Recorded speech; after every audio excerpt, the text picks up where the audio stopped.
Hi guys, welcome back to the next episode of Director Ted. Today we're looking at Mysterious World of Kenneth Branagh, so let's get into it. Welcome back to the next episode of Director Ted, where directors they were talking about Kenneth Branagh. Before you don't get to subscribe and notification bell for his other. So we go through his movies and go to our full bouncer star. So in 1989 we had Henry V, which was a British historical drama film. This was Kenneth Branagh's first movie. It's based on William Shakespeare's play of the same name.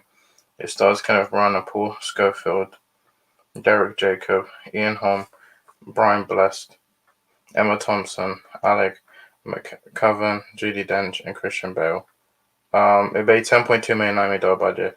It received widespread critical acclaim, and it's considered to be one of the best Shakespeare screen adaptations ever made. So I've not seen this movie. Then in 1991 we had Dead Again, which was a neo-romantic thriller. It starred Kenneth Branagh, Andy Garcia, Derek Jacob, Gobi, Hannah Shaw, Gula, Emma Thompson, Robin Williams, Wayne Knight, made $38 million or $50 million budget. It was a moderate box office assessment, received positive from majority critics. I've not seen this either. Then in 1992 we had P.S. Friends, which was a British comedy film. It stars Stephen Fry, Kenneth Branagh, Alphosia Emmanuel, Hugh Laurie, Imelda Staunton, Emma Thompson, and Rita Rudner. Made $7.2 million budget. I have not seen this either. Then in 1993 we had Much Ado About Nothing, which was a romantic comedy film based on William Shakespeare's play of the same name. It starred Kenneth Branagh, Michael Keaton, Robert Sean Leonard, Keanu Reeves, Emma Thompson, Denzel Washington, Kate Beckinsale. It made $43 million, $5.8 million budget. Well, despite falling short to the market set by Franco Zeffirelli's Romeo and Juliet, made it one of the most moderately successful Shakespeare films. And I would not see this movie. 1994, we have Mary Shelley's Frankenstein, which was a science fiction horror film. And it's based. It's considered more faithful than actually Mary Shelley's 1818 novel Frankenstein or the modern Prometheus. It starred Robert De Niro, Kenneth Branagh, Tom Hanks, Helena Bonham Carter, Aidan Quinn, Ian Holm, John Cleese. It made $112 million, $45 million budget. It received mixed reviews from critics, making it less successful than the previous Francis Ford Coppola produced horror adaptation, Bram Stoker's Dracula. Then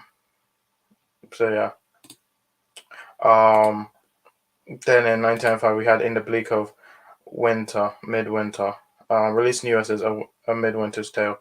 It starred Richard Briers, Hector Charnley, Joan William Collins, Nicholas Farrell, Mad Hadfield, Jared Horgan, Celia Imrie, Michael Maloney, Julia Swahala.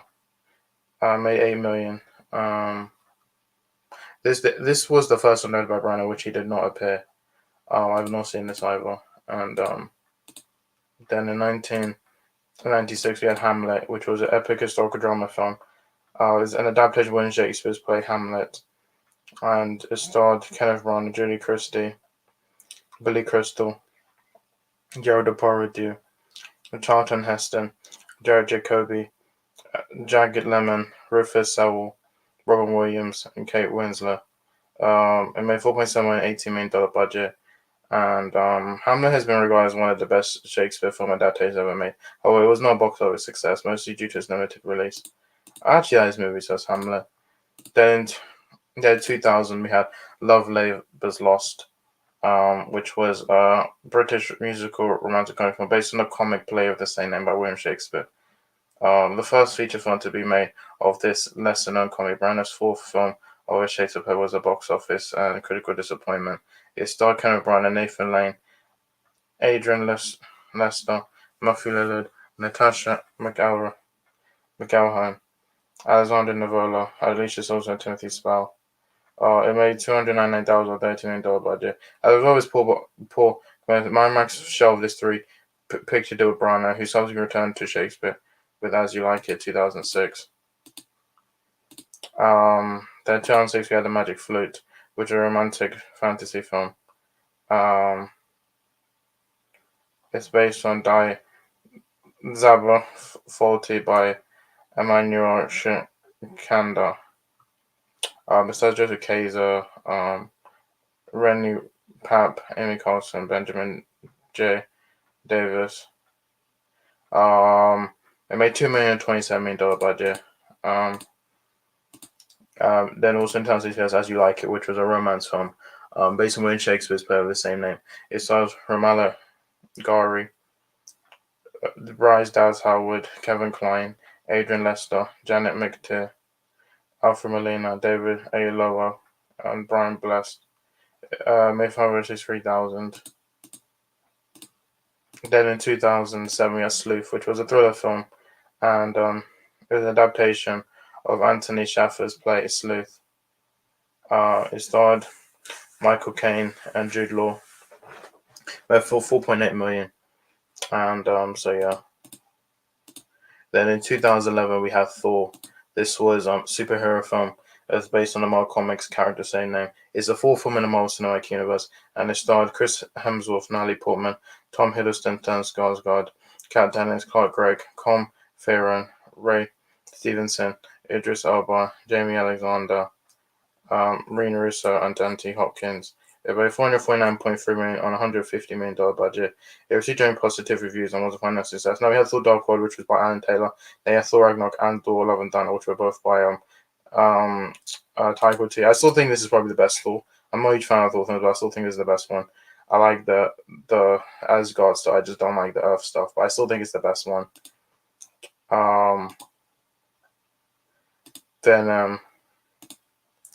Then top 14 we had Jack Ryan, Shadow Recruit, action thriller film.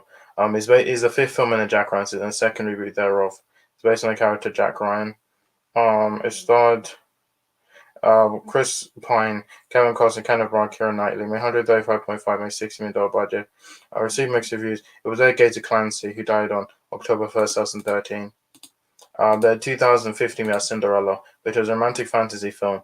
The film is based on Charles Perrault's 1697 fairy tale of the same name, and also serves as a live-action adaptation of Walt Disney's 1950 animated film. It stars Cate Blanchett, Lily James, Richard Madden, Stellan Skarsgård, Holiday Granger, Derek Jacobi, and Helena Bonham Carter. It made $542.4 million on $84 to $95 million budget. It becoming Branagh's highest-grossing film today as a director. The film received positive reviews from critics. I like this movie. I like how it's some of it's running animated, some of it's new. That's why I really like this one. I think it's probably one of the best Disney remakes we've had. Then in 2017, we had Murder on the Orient Express, which was a mystery film.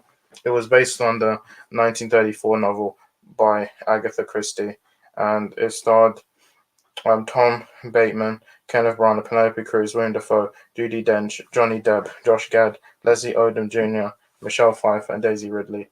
It made $352.8 million, $55 million budget. The film received mixed reviews with praise for the performance of the cast and production values, but some criticism for the screenplay and for not adding anything new to previous adaptations. And says Murder on the Orient Express. And then 2018 we have All Is True, which was a British fictional historical film. The film takes its title from an alternative name for Shakespeare's play Henry VII. It stars Kenneth Branagh, Judi Dench, Ian McKellen, and it made $3 million. And then in 2020, we had ARTEMIS, which was a science fiction action adventure film based on the 2001 novel of the same name by Ian Colfer. It starred Ferdia Shaw, Laura McDowell, Josh Gad, Tamara Smart, Nonso Anozie, Colin Farrell, Judi Dench, and it was released on Disney Plus. It received negative reviews from critics who criticized the film's plot, dialogue, characters, visual effects, and changes made to the source material. The film was removed from Disney Plus on May 26, 2023 as a part of cost-cutting measures by Disney Plus. This movie's bad. Don't watch it. I think this is the only bad Kenneth Branagh film. And in 2020 we had Belfast, which was a British coming-of-age drama film. It starred Caitriona Balfe, Judi Dench, Jamie Dornan, Kieran Hines, Carl Morgan, Jude Hill. It made $49 million, $10 to $50 million budget. It was praised from critics for run Branagh's direction and screenplay. Some of them forms of the cast. I think this is one of my favorite Kenneth Branagh movie. Then in 2022, we had Death on the Nile, which was a mystery film based on the 1937 novel Sailing by Agatha Christie.